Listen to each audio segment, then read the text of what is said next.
मैं जिस वेले इंडिया तो आया ना, हर एक बंदा यही सोचता है भी अमरीका बहुत वधिया कंट्री है, पर इत्थे आके जिहड़े मुश्किलां होणीਆਂ ना, ਉਹ ਬੰਦਾ जिस वेले ਉਹਨਾਂ ਦੇ ਵਿੱਚ ਫਸਦਾ है तो फिर ਬੰਦੇ ਦਾ ਮਨ ਖਰਾਬ ਹੁੰਦਾ।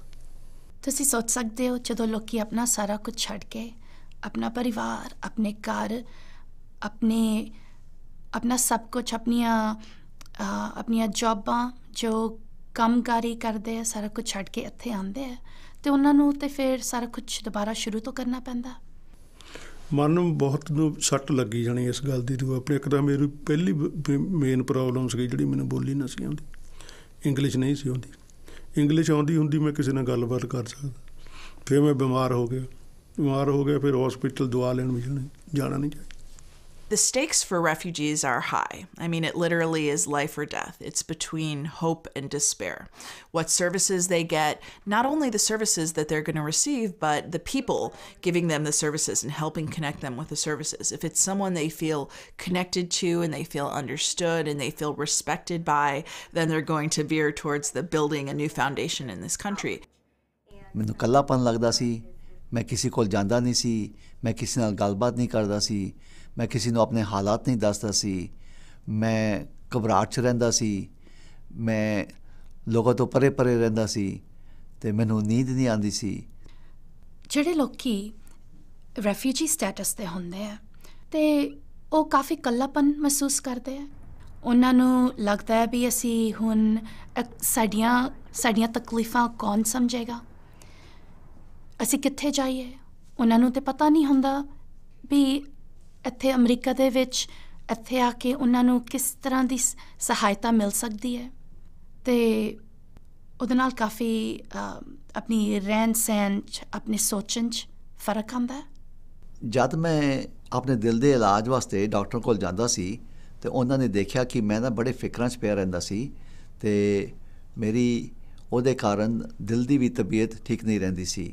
ਇਸ ਵਾਸਤੇ ਉਹਨਾਂ ਨੇ ਮੈਨੂੰ ਮਾਨਸਿਕ ਸਲਾਹਕਾਰ ਕੋਲ ਭੇਜਿਆ ਅਤੇ ਮੈਂ ਉਹਨਾਂ ਦੀ ਫਿਰ ਮਦਦ ਲਈ ਅਤੇ ਉਹਦੇ ਬਾਅਦ ਮੈਂ ਚੰਗਾ ਫੀਲ ਕਰਨਾ ਸ਼ੁਰੂ ਕਰ ਦਿੱਤਾ।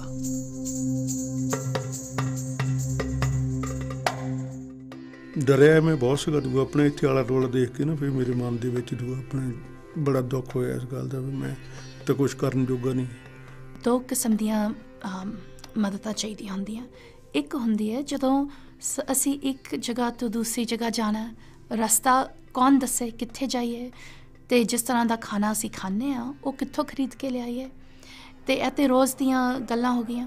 ਅਤੇ ਦੂਸਰੀ ਤਰ੍ਹਾਂ ਦੀ ਮਦਦ ਹੁੰਦੀ ਹੈ ਵੀ ਜਿਹੜੀਆਂ ਅਸੀਂ ਮੁਸ਼ਕਿਲਾਂ ਦਾ ਇਕੱਲਾ ਸਾਹਮਣਾ ਕਰਨ ਦੀ ਕੋਸ਼ਿਸ਼ ਕਰ ਰਹੇ ਹਾਂ, ਜਿਨ੍ਹਾਂ ਨੂੰ ਪਰਦਿਆਂ ਦੇ ਪਿੱਛੇ ਲੁਕਾ ਕੇ ਅਸੀਂ ਕਿਸੇ ਦੇ ਨਾਲ ਕੋਈ ਗੱਲ ਸਾਂਝੀ ਨਹੀਂ ਕਰਦੇ ਅਤੇ ਉਹ ਸਾਡੀ ਜ਼ਿੰਦਗੀ 'ਤੇ ਇੰਨਾ ਬੋਝ ਬਣ ਜਾਂਦੀ ਹੈ, ਅਸੀਂ ਉਹਦਾ ਕੀ ਕਰੀਏ।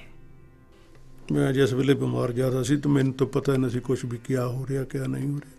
ਉਮੀਦ ਤੱਕ ਇਹ ਦੂਆ ਆਪਣੇ ਕਲੀਨਿਕ ਵਾਲੇ ਮੈਨੂੰ ਖੁਦ ਮਿਲਣ ਗਏ, ਕੇਸ ਮੈਨੇਜਰ ਨਹੀਂ ਮੈਨੂੰ ਦਿੱਤਾ।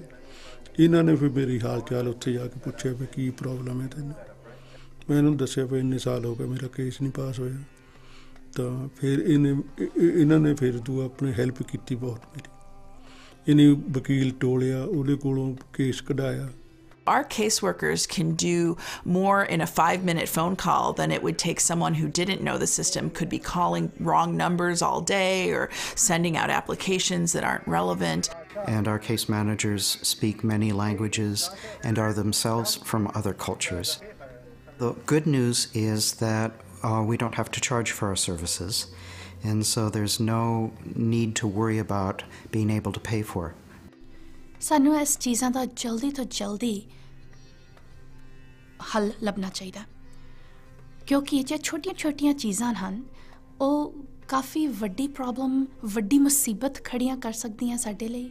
दूसरे आदमी को जो नया भी आता है ना, उसको हम यही बोलते हैं आप दवाई लेना है क्लिनिक में जाओ, उसको सब कुछ बताओ, कोई बात नहीं ऐसा आपको हमारा लोग डराता है। ਇਹ ਕਹਿੰਦੇ ਆ ਤੂੰ ਆਪਣੇ ਤੈਨੂੰ ਫੜ ਕੇ ਅੰਦਰ ਤੇ ਜਿਹੜਾ ਤੈਨੂੰ ਵਾਪਸ ਇੰਡੀਆ ਭੇਜ ਦੇਣਾ, ਇੱਦਾਂ ਦੇ ਬਸ ਸੋਚ ਛੱਡਦੇ ਨੇ। ਇਸ ਕਰਕੇ ਉਹ ਡਰਦਾ ਵਿਚਾਰਾ, ਨਾ ਤਾਂ ਉਹਦੇ ਕੋਲ ਪੇਪਰ ਹੁੰਦੇ, ਉਹ ਹੋਰ ਇਕੱਠਾ ਹੋਈ ਜਾਂਦਾ ਤੂੰ ਆਪਣੇ।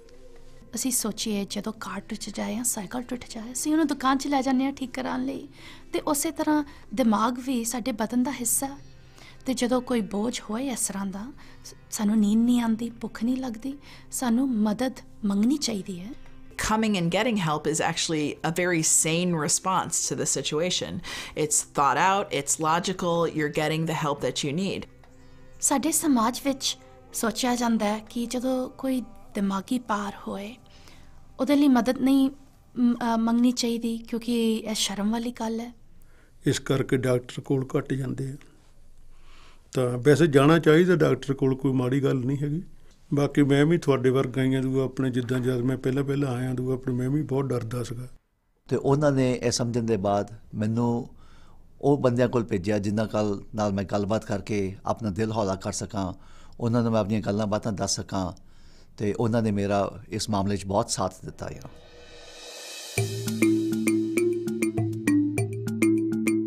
So generally someone comes in, we sit in a room together with comfortable seating, we have tea, and you start by talking about whatever issues you'd like to talk about. Maybe you'd like to talk about how you can't sleep and start with other somatic issues like that. You can't sleep, or you're having chest pains or migraine headaches, or maybe you want to talk about what happened right away in your country, in which case we'll kind of go slow with you there. We won't make you relive it. We try to tell clients that we're not lawyers. We're not going to sit you down and interrogate you. We're not going to re-traumatize you. ਇਹਦੇ ਵਿੱਚ ਦੂਆ ਆਪਣੇ ਮੈਂ ਹਫ਼ਤੇ 'ਚ ਆਉਂਦਾ ਰਿਹਾ ਅੱਗੇ ਇੱਕ ਦਿਨ, ਹੁਣ ਮੈਂ ਆਉਣਾ ਮਹੀਨੇ ਦੇ ਵਿੱਚ ਇੱਕ। ਉੱਥੇ ਇੱਕ ਦੂਜੇ ਦੇ ਜਿੰਨੇ ਵੀ ਅਸੀਂ ਬੰਦੇ ਹਾਂ ਇਕੱਠੇ ਹੋ ਕੇ ਇੱਕ ਦੂਜੇ ਨੂੰ ਦੁੱਖ ਸੁੱਖ ਦੱਸੀਦਾ ਵੀ ਤੇਰਾ ਕਿੱਦਾਂ ਹਾਲ ਚਾਲ, ਤੂੰ ਠੀਕ ਹੈ ਅੱਗੇ ਨਾਲੋਂ ਜਾਂ ਨਹੀਂ ਠੀਕ ਹੈ। ਜਦ ਤੁਸੀਂ ਸਲਾਹਕਾਰ ਨਾਲ ਜਾ ਕੇ ਮਿਲਦੇ ਹੋ ਅਤੇ ਆਪਣੀਆਂ ਗੱਲਾਂ ਬਾਤਾਂ ਦੱਸਦੇ ਹੋ, ਉਹ ਗੱਲਾਂ ਕਰਨ ਦੇ ਬਾਅਦ ਤੁਹਾਡਾ ਆਪਣਾ ਦਿਲ ਹੌਲਾ ਹੋ ਜਾਂਦਾ ਹੈ। ਕਈ ਵਾਰ ਤੁਸੀਂ ਬਾਹਰ ਹੁੰਦੇ ਹੋ ਅਤੇ ਤੁਸੀਂ ਲੱਗਦੇ ਹੋ ਕਿ ਤੁਸੀਂ ਇਕੱਲੇ ਹੋ ਗਏ ਹੋ।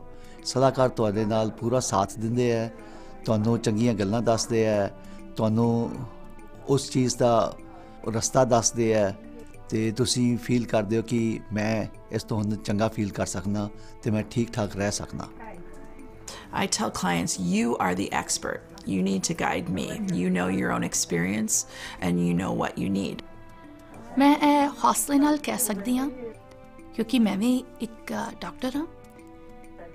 ਜਿਹੜੇ ਹੋਰ ਵੀ ਜਿਸ ਤਰ੍ਹਾਂ ਡਾਕਟਰ ਹੁੰਦੇ ਆ ਉਸ ਤਰ੍ਹਾਂ ਦੇ ਵੀ ਖਾਸ ਪੜ੍ਹਾਈ ਕੀਤੀ ਹੁੰਦੀ ਹੈ ਜਿਨ੍ਹਾਂ ਲੋਕਾਂ ਨੇ, ਤਾਂ ਕਿ ਉਹ ਸਾਡੇ ਵਰਗਿਆਂ ਦੀ ਮਦਦ ਕਰ ਸਕਣ ਜਿਨ੍ਹਾਂ ਤੇ ਦਿਮਾਗੀ ਬੋਝ ਹੋਏ।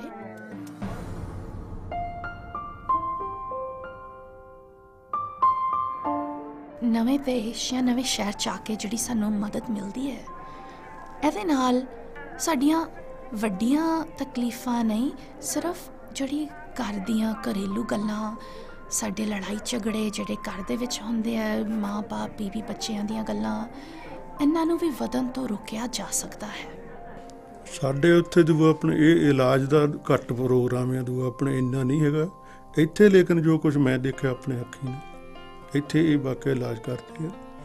ਇਸ ਤਰ੍ਹਾਂ ਵੀ ਹੁੰਦਾ ਹੈ ਕਿ ਅਸੀਂ ਆਪਣੇ ਗੁਰਦੁਆਰੇ ਤੋਂ, ਆਪਣੀ ਗੁਰਬਾਣੀ ਤੋਂ, ਆਪਣੀ ਸੰਗਤ ਕੋਲੋਂ ਅਸੀਂ ਮਦਦ ਲੈਂਦੇ ਹਾਂ। ਇਸ ਤੋਂ ਇਲਾਵਾ ਜੇ ਅਸੀਂ ਸੋਚੀਏ ਵੀ ਜਿਸ ਸ਼ਹਿਰ 'ਚ ਅਸੀਂ ਹੁਣ ਰਹਿੰਦੇ ਹਾਂ ਉਹ ਹੁਣ ਸਾਡੀ ਹੋਰ ਵੱਡੀ ਸੰਗਤ ਹੈ, ਉਹਦੀ ਮਦਦ ਵੀ ਲੈਣ ਦਾ ਸਾਨੂੰ ਭਰੋਸਾ ਕਰਨਾ ਚਾਹੀਦਾ, ਕਿਉਂਕਿ ਇਹ ਮਦਦ ਸਾਡੇ ਲਈ ਹੈਗੀ ਹੈ ਤੇ ਸਾਨੂੰ ਲੈਣੀ ਚਾਹੀਦੀ ਹੈ।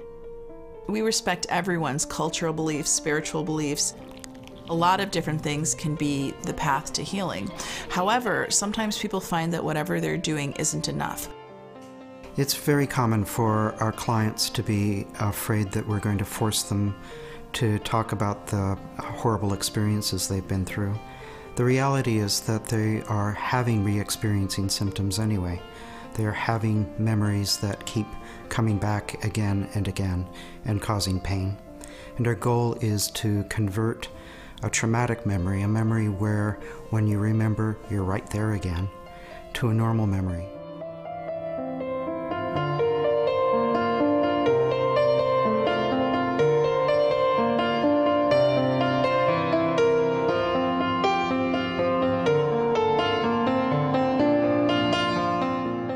ਬਾਕੀ ਦੂਸਰੇ ਅਸੀਂ ਕੇਸ ਮੈਨੇਜਰ ਕੋਲ ਜਿਸ ਵੇਲੇ ਵੀ ਇਕੱਠੇ ਹੁੰਦੇ ਹਾਂ ਸਾਰੇ ਬੰਦੇ, ਅਸੀਂ ਕਦੇ ਇੱਕ ਦੂਏ ਦੀ ਦੂਆ ਆਪਣੇ ਬਾਹਰ ਜਾ ਕੇ ਕਦੇ ਕੋਈ ਗੱਲ ਨਹੀਂ ਕੀਤੀ ਹੈ। ਸਾਨੂੰ ਬਹੁਤ ਸਾਲ ਹੋ ਗਏ ਸਾਨੂੰ ਇਕੱਠਿਆਂ ਨੂੰ, ਇਸ ਕਰਕੇ ਸਾਰੇ ਇੱਕ ਦੂਜੇ ਨਾਲ ਪਿਆਰ ਕਰਦੇ ਆ, ਰੂ ਆਪਣੇ ਗੱਲਾਂ ਬਾਤਾਂ ਕਰਦੇ, ਦੁੱਖ ਸ਼ੇਅਰ ਕਰਦੇ ਆ, ਤਾਂ ਸਾਰੇ ਮਨ ਖੁਸ਼ੀ ਆ ਬੰਦੇ। It is an important value in this country that people are able to receive help without their privacy being violated. ਜਿਹੜੀ ਮਦਦ ਮਿਲੇਗੀ ਉਹ ਗੁਪਤ ਹੋਏਗੀ ਤੇ ਤੁਹਾਡੇ ਘਰ ਵਾਲਿਆਂ ਨੂੰ ਜਾਂ ਘਰ ਵਾਲੇ ਨੂੰ, ਤੁਹਾਡੇ ਕੰਮਕਾਰ ਵਾਲਿਆਂ ਨੂੰ, ਬਾਹਰ ਸੰਗਤ ਨੂੰ ਜਾਂ ਕਿਸੇ ਹੋਰ ਨੂੰ ਇਹ ਗੱਲ ਪਤਾ ਨਹੀਂ ਲੱਗੇਗੀ। ਇਹਨੂੰ ਗੁਪਤ ਕਹਿੰਦੇ ਹਨ।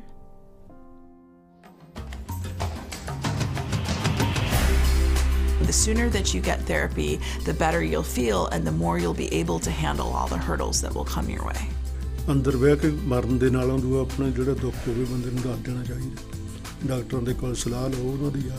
I've seen many people, too many to even count in my head, who have reclaimed a full, happy and healthy life that they never thought possible. ਇਹ ਮਦਦ ਲੈਣ ਦੇ ਬਾਅਦ ਮੈਨੂੰ ਇਸ ਤਰ੍ਹਾਂ ਲੱਗਦਾ ਹੈ ਕਿ ਮੈਨੂੰ ਆਪਣੀ ਜ਼ਿੰਦਗੀ ਦਾ ਮਕਸਦ ਮਿਲ ਗਿਆ ਹੈ। ਮੈਂ ਹੁਣ ਲੋਕਾਂ ਦੀ ਵੀ ਬਹੁਤ ਮਦਦ ਕਰਨਾ ਤੇ ਲੋਕਾਂ ਨਾਲ ਮੈਂ ਬਹੁਤ ਮਿਲਦਾ ਵਰਤਦਾ ਵੀ ਰਹਿਣਾ ਤੇ ਲੋਕ ਦੀ ਜਨ ਸੇਵਾ ਵੀ ਮੈਂ ਬੜੀ ਕਰਨਾ ਹਾਂ। ਜਿਹੜੀਆਂ ਸੱਟਾਂ ਵੱਜੀਆਂ ਹੁੰਦੀਆਂ ਤੇ ਜਿਹੜੇ ਜ਼ਖਮ ਹੁੰਦੇ ਆ ਉਹ ਅਸੀਂ ਭੁੱਲ ਨਹੀਂ ਸਕਦੇ, ਪਰ ਮਦਦ ਲੈ ਕੇ ਸਾਡੀਆਂ ਜਿਹੜੀ ਭਵਿੱਖ ਦੀ ਸੋਚ ਹੈ ਉਹ ਥੋੜ੍ਹੀ ਹੋਰ ਖੁਸ਼ਹਾਲ ਹੋ ਸਕਦੀ ਹੈ ਤੇ ਉਹਦੇ ਨਾਲ ਸ਼ਾਂਤੀ ਵੀ ਆਉਂਦੀ ਹੈ ਤੇ ਅਸੀਂ ਆਪਣੇ ਆਪ ਤੋਂ ਬਾਹਰ ਦੇਖ ਕੇ ਆਪਣੇ ਪਰਿਵਾਰ ਨਾਲ ਆਪਣਾ ਭਵਿੱਖ ਅਸੀਂ ਹੋਰ ਵੀ ਵਧੀਆ ਕਰ ਸਕਦੇ ਹਾਂ। ਸਭ ਕੁਝ ਠੀਕ ਹੋ ਜਾਏਗਾ ਪਰਮਾਤਮਾ ਦੀ ਕਿਰਪਾ।